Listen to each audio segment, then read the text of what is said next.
Teman-teman sekalian, ayat selanjutnya yang perlu kita renungi tadabburi sama-sama adalah surah Al-Ahzab. Allah Subhanahu wa taala menceritakan tentang orang-orang yang menyesal. Subhanallah, Nabi sudah berikan kita bocorannya. Banyak sekali pelajaran dari orang-orang sebelum kita yang harus kita bisa ambil pelajaran. Seperti misalnya Nabi Muhammad SAW dan orang beriman dengan beliau. Juga sudah ada orang yang semasa dengan beliau seperti Abu Jahal, Abu Lahab, Umayyah bin Khalaf, tokoh-tokoh Quraisy banyak sekali yang kufur, gitu kan?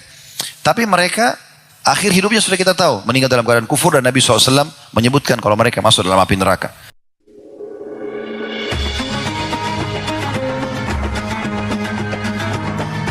Yang subscribe, semoga hidup kaya raya, mati masuk surga. Allah berfirman, "Walau tara idh wukifu 'alan nari faqalu ya laitana nurad wa la nukadziba bi ayati rabbina wa nakuna minal mu'minin." Jikalau hai Muhammad engkau menyaksikan dan melihat bagaimana para penghuni neraka dihadapkan ke neraka. Lalu mereka berkata pada saat itu, Allah sudah kasih kita bocorannya. Belum terjadi, tapi Allah sudah berikan kepada kita informasinya. Mereka berkata, kiranya kami bisa dikembalikan ke dunia dan kami tidak lagi mendustakan ayat-ayat Tuhan kami, serta kami menjadi orang-orang yang beriman. Kata Allah SWT, tentulah hai Muhammad, engkau akan melihat suatu peristiwa yang mengharukan pada saat itu. Karena penyesalan mereka tidak ada manfaatnya.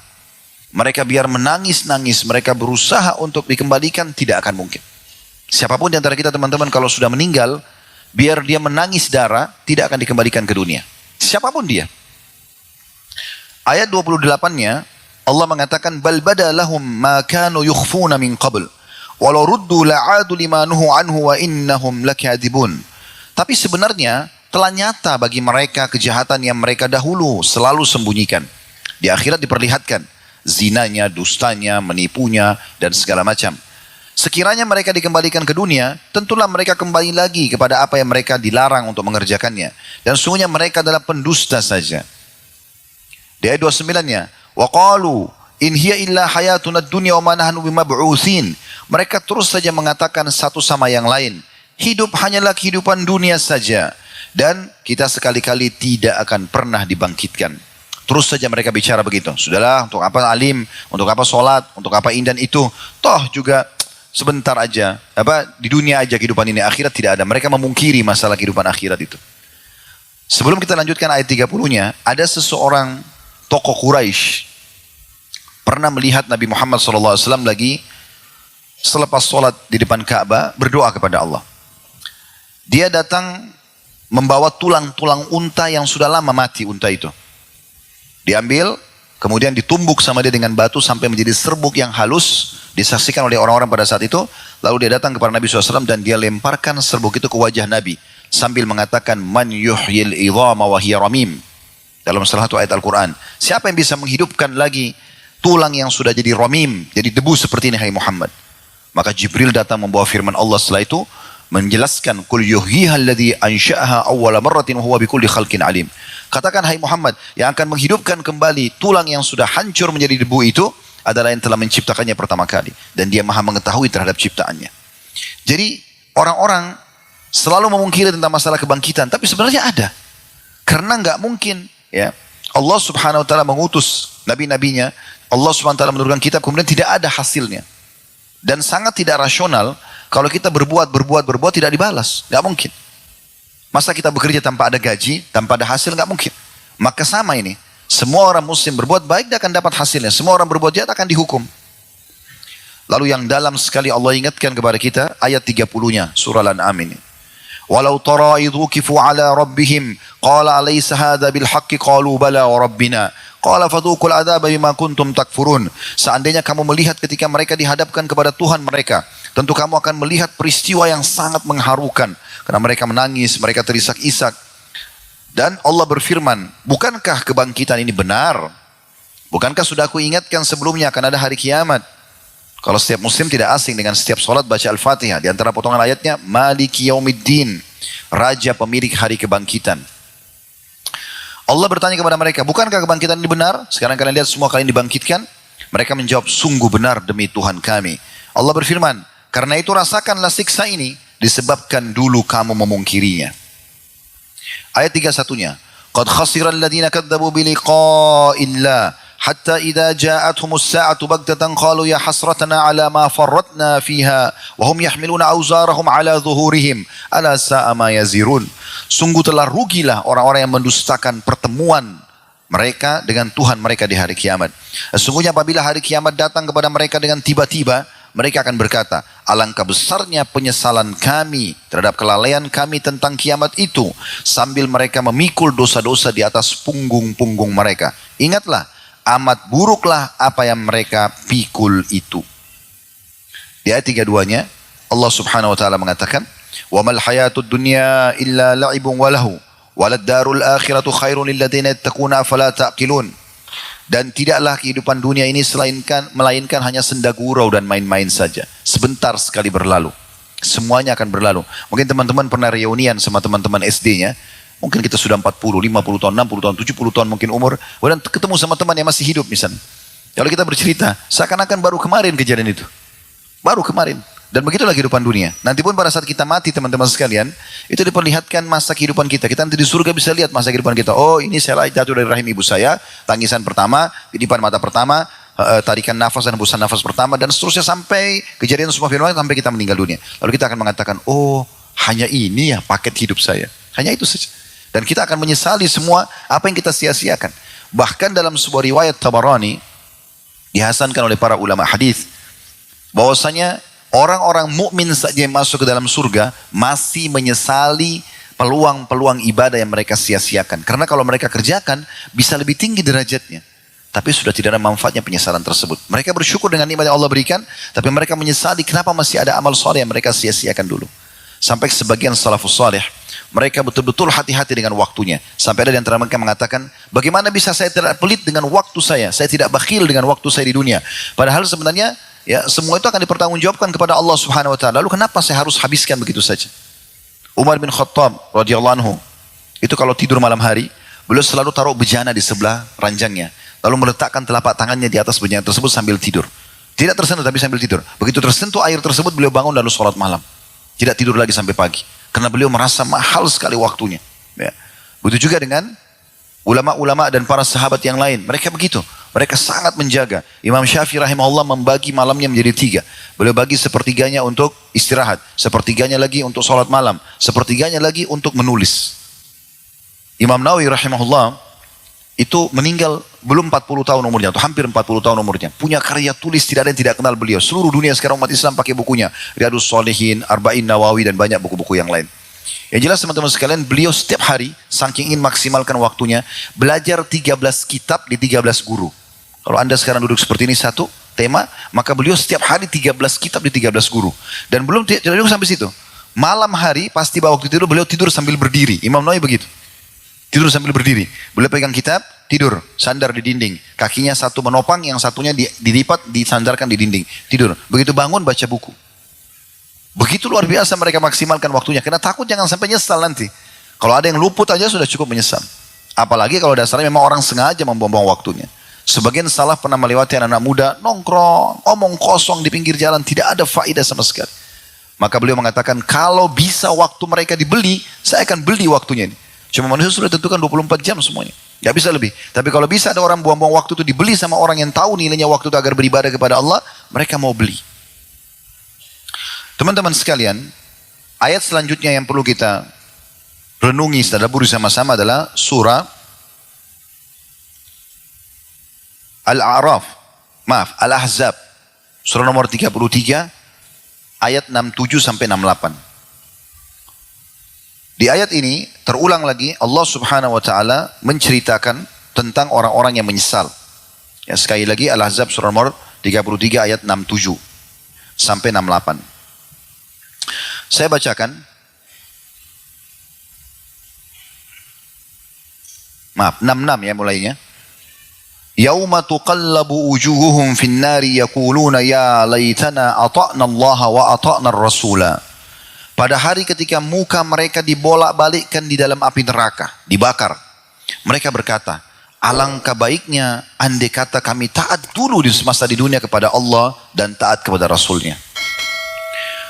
Ayat 67-nya, وَقَالُوا رَبَّنَا إِنَّا أَطَعْنَا سَادَتَنَا وَكُبَرَاءَنَا فَأَضَلُّونَ السَّبِيلَ. Mereka lalu berkata dalam neraka itu, ya Tuhan kami, sesungguhnya kami telah mentaati pemimpin-pemimpin dan pembesar-pembesar kami, maksudnya mengajak mereka pada kesalahan. Lalu mereka menyesatkan kami dari jalan yang benar. Ayat 68-nya, Rabbana atihim du'afaini minal adzabi wal'anhum la'nan kabira. Ya Tuhan kami, timpahkanlah, lipat gandahkanlah siksaan 2 kali lipat dan kutuklah mereka dengan kutukan yang besar. Jadi ini adalah pembicaraan antara orang-orang yang masuk dalam neraka, yang merasa dulu disesatkan oleh teman-temannya, oleh lingkungannya, kemudian mereka menyesal. Lalu mereka tuntut di neraka agar bisa orang-orang yang mengajak mereka sesat itu dilipat gandakan hukumannya. Ini penyesalan yang lain. Di dalam ayat yang lain juga, dalam surah Al-Fajr, surah nomor 89, ya, saya tadi bilang kita tadabburi ayat-ayat Al-Qur'annya.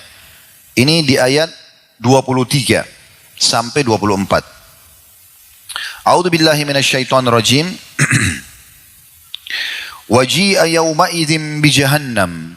Yawma idzin yatadzakkarul insanu wa anna lahu dzikra. Pada hari itu diperlihatkan neraka jahanam, dan pada hari itu ingatlah manusia. Akan tetapi tidak berguna lagi bagi mereka peringatan itu. Ayat 24-nya, yaqulu ya laitani qaddamtu li hayati. Lalu manusia-manusia itu akan mengatakan di depan neraka, alangkah baiknya kiranya aku dahulu mengerjakan amal saleh untuk hidupku ini. Nabi Muhammad SAW, teman-teman sekalian, selalu memotivasi umatnya agar sibuk dengan amal saleh. Walaupun itu kecil. Beliau mengatakan dalam sabda yang masyhur, la tahkiranna minal ma'rufi syai'a. Jangan pernah pelit-pelit dengan amal soleh walaupun kecil. Jangan anggap remeh karena sunnah saja. Bahkan Nabi SAW mengatakan, jangan kalian pelit dengan amal soleh walaupun bertemu dengan saudara kalian dalam kondisi tersenyum. Dan beliau mengingatkan, tabassum fi wajhi akhika sadaqah. Senyum aja dengan saudara muslim itu adalah sedekah. Beliau ingatkan itu. Dan beliau mengatakan, kalau dalam sabdanya yang lain, di tangan seseorang di antara kalian ada tanaman bibit, dan dia mau tanamkan, kemudian dia tahu besok kiamat, tetap dia tancapkan. Abdullah bin Umar radhiyallahu anhu, di masa hidup beliau tua sekali, rambutnya sudah putih, alisnya putih, jenggotnya putih semua. Kemudian beliau menanam bibit pohon kurma. Pohon kurma ini mirip sama kelapa kalau kita, mungkin lama sekali, umurnya panjang dan dia lama tumbuh baru berbuah gitu. Tapi kalau berbuah dia jangka panjang. Maka ditanamlah sama dia. Lagi dalam kondisi tua begitu. Lalu orang-orang di sekitarnya tanya, wahai Abdullah bin Umar, Anda tanam ini kapan Anda ambil manfaat darinya? Orang kan tanam pikiran sederhananya mau nikmati gitu kan. Maka beliau karena motivasi akhiratnya besar, agar nanti di sana tetap bisa panen pahala, beliau mengatakan, kalau tidak bermanfaat atau tidak saya ambil manfaatnya sekarang, maka akan diambil manfaatnya oleh orang-orang yang datang setelah saya. Begitu terus mereka tersibukkan dengan amal-amal saleh walaupun sederhana, agar jangan sampai terjadi penyesalan. Di dalam ayat lain juga, dalam surah Naba, surah nomor 78, ayat 39 sampai 40. Surah nomor 78 ini, mungkin orang semua hafal amma yatasa'alun ya. Surah ini umumnya muslimin menghafal. Di ayat 39 sampai 40-nya berbunyi, A'udzubillahi minasyaitonirrajim. Dzalikal yaumul haqq, faman syaa'a ittakhadha ila rabbih ma'aba. Hari kiamat itu pasti terjadi. Maka barang siapa yang menghendaki dia mau selamat, maka dia segera semasa di dunia menempuh jalan menuju Tuhannya. Ayat 40-nya, di ayat terakhirnya, inna anzarnakum adzaban qariban yauma yanzurul mar'u ma qaddamat yadahu wa yaqulul kafiru ya laitani kuntu turaba. Sesungguhnya kami telah memperingatkan kepadamu hai orang-orang kafir siksa yang dekat. Dan pada hari manusia melihat apa yang telah diperbuat oleh kedua tangannya, dan orang kafir akan mengatakan pada saat itu, alangkah baiknya sekiranya aku hanya menjadi tanah saja. Maksudnya setelah mati enggak dibangkitkan lagi. Penyesalan yang lain. Ada ayat yang paling luar biasa dalam bahasan kita ini teman-teman sekalian, dan ini saya minta ini kita lebih banyak fokus tadaburnya, khusus ayat-ayat ini, karena ayat ini Allah kayak sedang berbicara sama kita kejadian akan datang, tapi kayak live, kayak langsung kita hadiri. Surah Al-Mu'minun, surah nomor 23 dalam Al-Quran. Nah, ini dalam sekali membahas tentang pembongkaran keadaan orang-orang nanti di akhirat sana. dari ayat 95-nya. Maaf, ayat 99-nya. Saya langsung bacakan saja. Allah berfirman, "Hatta idza jaa ahadahumul mautu qala rabbirji'un." Demikianlah keadaan orang-orang yang banyak kufur kepada Allah, bermaksiat kepada Allah, hingga apabila datang kematian kepada mereka, mereka spontan mengatakan, "Wahai Tuhanku, kembalikan aku di dunia." Untuk apa kira-kira? Untuk kembali ke makanan favoritnya, untuk kepada proyek bisnisnya. Mereka diceritakan oleh Allah di ayat 100-nya. "La'alli a'malu salihan fima tarakt. Kalla innaha kalimatun huwa qailuha wa mi waraihim barzakhun ila yaumi yub'atsun."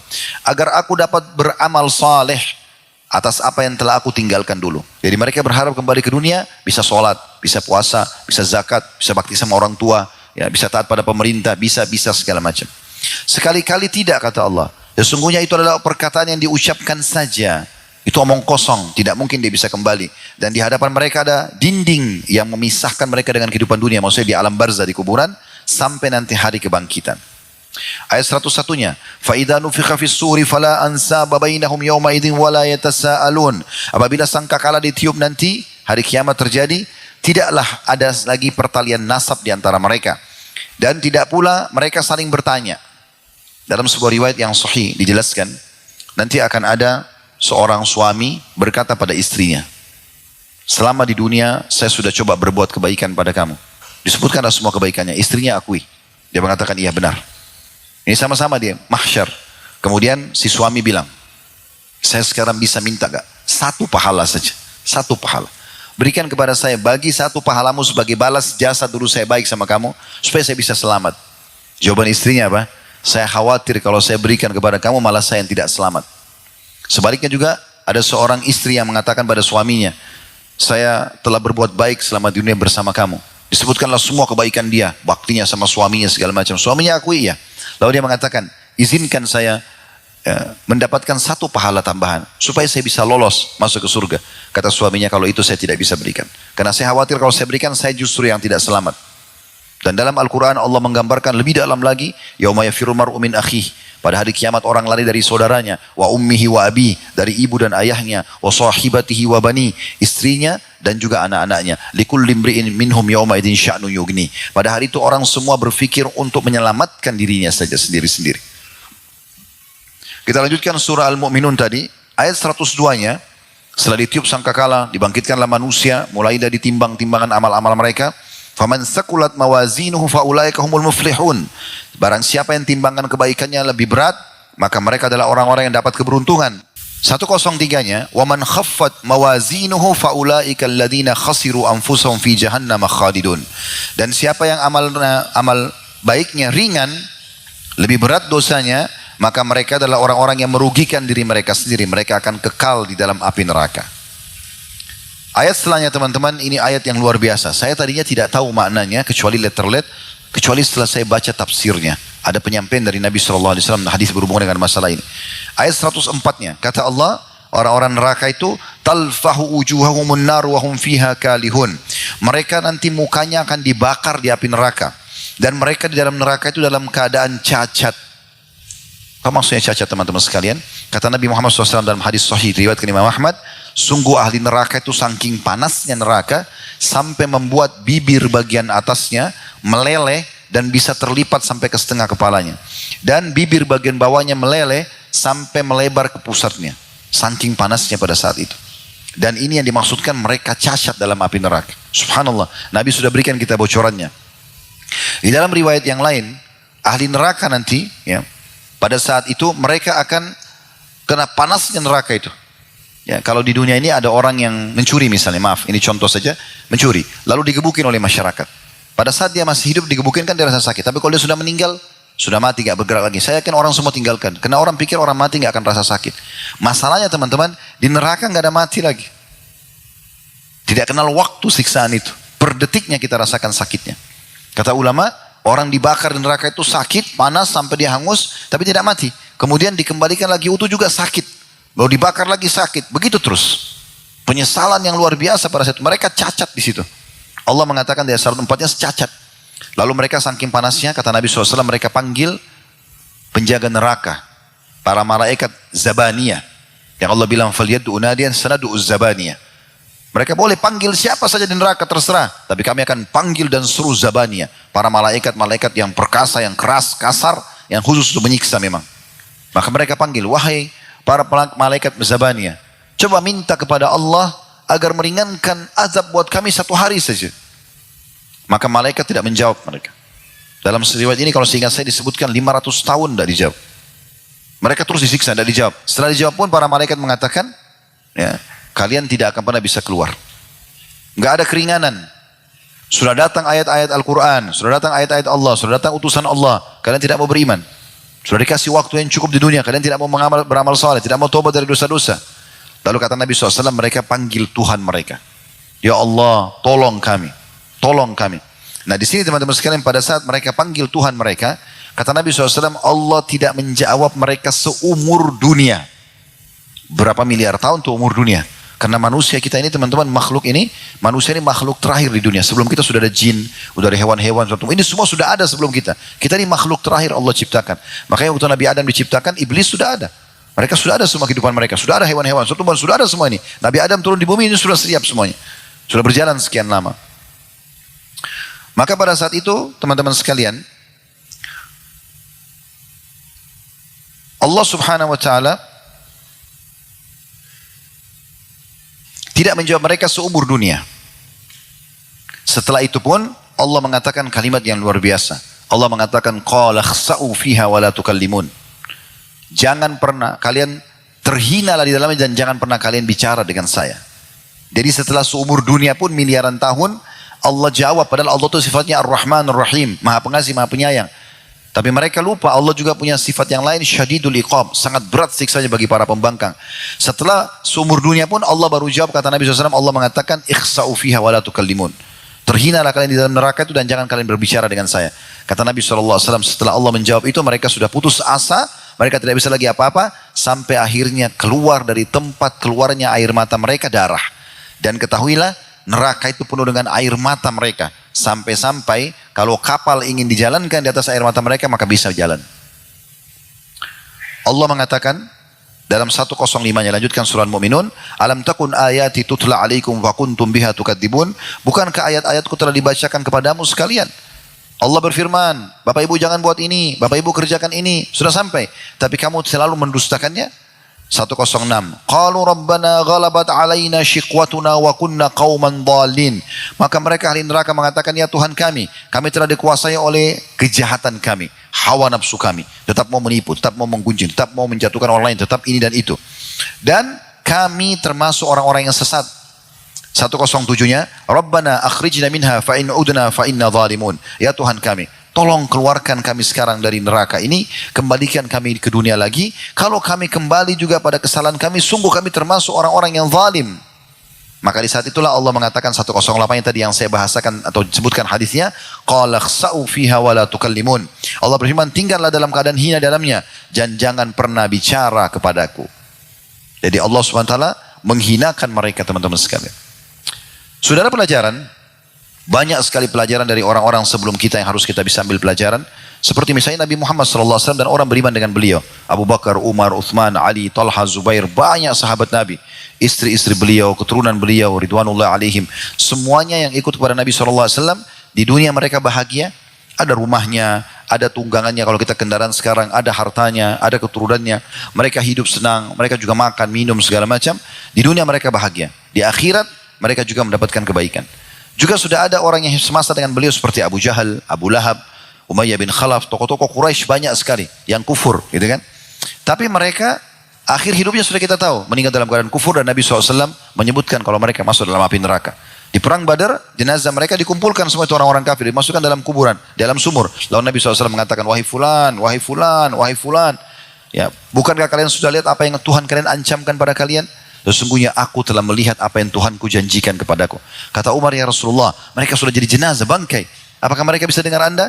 Kata Nabi SAW, hai Umar, sungguh demi Allah mereka lebih mendengar suaraku lebih jelas daripada engkau mendengarkan suaraku. Karena ini mukjizat yang Allah SWT berikan kepada Nabi Muhammad SAW. Kemudian teman-teman sekalian, ada juga dialog yang terjadi antara ahli neraka. Itu juga Allah gambarkan dalam Al-Quran. Apa yang akan nanti mereka berdialog di sana nanti disebutkan. Teman-teman bisa lihat dalam surah Shad, surah nomor 38 dalam Al-Quran. Dan ini dimulai dari ayat 55-nya. Saya langsung bacakan saja. Hada wa inna lit-taghina la syarra ma'ab. Sesungguhnya bagi orang-orang yang durhaka, kafir ataupun mereka bangkang terhadap hukum-hukum Allah, disediakan tempat kembali yang buruk. Itu ayat 55. Ayat 56-nya, Jahannam yaslaunaha fa bi'sal mihad. Neraka Jahannam yang mereka masuk dalamnya dan amat buruk Jahannam itu sebagai tempat tinggal. 57-nya, Hadza falyadhuquhu hamimun wa ghassaq. Inilah azab kami, biarkan mereka merasakannya. Minumlah dari air yang sangat panas dan air yang sangat dingin. Kata Nabi Muhammad SAW, air panas itu begitu dituangkan ke tubuh mereka, maka akan melelehkan semua kulitnya dan otot-ototnya. Tapi mereka tidak mati. Kenapa mereka teman-teman sekalian dituangkan seperti ini? Karena mereka disiksa pertama. Yang kedua, ahli neraka itu akan merasakan haus. Dan pada saat mereka haus, mereka butuh sekali air. Seperti kita butuh air. Lalu kemudian didatangkan pada saat itu air yang panas, dituangkan ke wajah dan tenggorokan mereka. Serta akhirnya melelehkan seluruh tubuh mereka. Lalu kata Allah SWT ayat 58-nya, wa akharu min syaklihi azwaj, dan azab yang lainnya yang serupa itu banyak sekali di neraka. Setelah disiamkan air panas, ada dalam riwayat lain diberikan juga tinatul khabal. Apa itu tinatul khabal? Kotorannya, nana dan darahnya ahli neraka. Jadi pada saat mereka luka-luka, berserakan di sana sini nana dan darahnya diambil, diberikan jadi minuman mereka dan makanan mereka. Mereka akan dikasih makan dari pohon zakum. Kata Nabi SAW, ketahuilah zakum itu, kalau seandainya diambil satu tetesnya saja, when diteteskan di bumi ini, maka akan rusak semua kehidupan penduduk bumi. Bagaimana dengan orang yang menjadi makanannya? Mereka lapar, mau tidak mau, mulutnya terbuka, tangannya tertahan, dimasukkan zakum itu, lalu merobek-robek tubuh mereka, dan menghancurkan seperti racun yang mematikan. Kemudian ayat 59 Allah mengatakan, Hada faujum muqtahimum ma'akum, la marhaban bihim, innahum salun nar. Dikatakan kepada mereka, inilah satu rombongan pengikut-pengikut kalian. Sama-sama dulu berbuat dosa. Sama-sama tetap kufur kepada Allah di dunia. Maka mereka berdesak-desakan bersama-sama masuk ke neraka. Ini Allah yang berfirman. Maka para pemimpin mereka berkata yang para durhaka, tidaklah ucapan selamat bagi kalian. Tidak ada selamat datang bagi kalian. Sesungguhnya mereka akan masuk api neraka. Jadi nanti di neraka, teman-teman sekalian, na'udzubillah, ini Allah buka. Teman-teman bisa pelajari nanti di rumah ya. Dan saya sarankan dibaca terjemahannya. Sebagian fatwa ulama sekarang sudah membolehkan kita pegang mushaf kalau lagi sholat sunnah. Kayak teman-teman kalau lagi sholat malam, daripada terulang surah-surah yang sama yang pendek yang kita hafal, kita bisa baca surah-surah Al-Quran. Misalnya kita pilih surah Shad ini, bisa kita baca sambil sholat gitu kan. Mungkin diletakkan Quran di depan misalnya. Di sebagian masjid kan juga ada yang taruh Quran besar ya, supaya imamnya bisa baca. Maka ini sangat baik untuk dibaca ya. Surah Shad tadi, surah 38. Allah mengatakan nanti para pemimpin mereka yang menyesatkan orang-orangnya akan berkata pada saat lihat orang-orang yang masuk yang dia sudah sesatkan, tidak ada keselamatan bagi kalian, tidak ada selamat datang untuk kalian, kami tidak mau bertemu dengan kalian. Maka orang-orang yang disesatkan mengatakan di ayat 60-nya, qalu bal antum ma la marhaban bikum antum qaddamtumuhu lana fa bi'sal qarar. Maka para pengikut mereka mengatakan, sebenarnya kamulah yang tidak ada ucapan datang padamu, karena kamulah yang dulu menjerumuskan kami ke dalam azab, maka amat buruklah Jahannam itu sebagai tempat menetap. Di ayat 61-nya, qalu rabbana man qaddama lana hadza fazidhu adzaban dhifan finnar. Maka mereka berkata, para pengikut-pengikut yang disesatkan mengatakan, ya Tuhan kami, barang siapa yang menjerumuskan kami ke dalam siksa ini, maka tambahkan azab kepadanya dengan berlipat ganda dalam neraka. Ayat 62-nya, wa qalu ma lana la nara rijalan kunna na'uddu minal asyrar. Maka orang-orang durhaka di neraka sambil ngomong satu sama yang lain. Ini belum terjadi tapi Allah sudah buka buat kita nih. Di neraka nanti akan ada dialog ini terjadi. Semoga kita tidak mendengarkannya di sana. Kita cukup tahu di majelis ini saja. Dan orang-orang durhaka itu berkata, mengapa kami tidak melihat orang-orang yang dahulu di dunia kami anggap orang-orang yang jahat. Jadi mereka sambil bilang lagi, kayaknya selain kita masuk neraka ada juga orang-orang tuh, si fulan dulu jahat juga di dunia. Mana mereka? Ayat 63-nya, attakhadnahum sikhriyan am zagat anhumul absar. Apakah kami dahulu menjadikan mereka barang olok-olokan, ataukah karena mata kami tidak melihat mereka? Lalu ayat 64-nya kata Allah, inna dzalika lahaqqun takhasumu ahlin nar. Ketahuilah benar-benar itu nanti akan terjadi pertengkaran dan dialog antara penghuni neraka.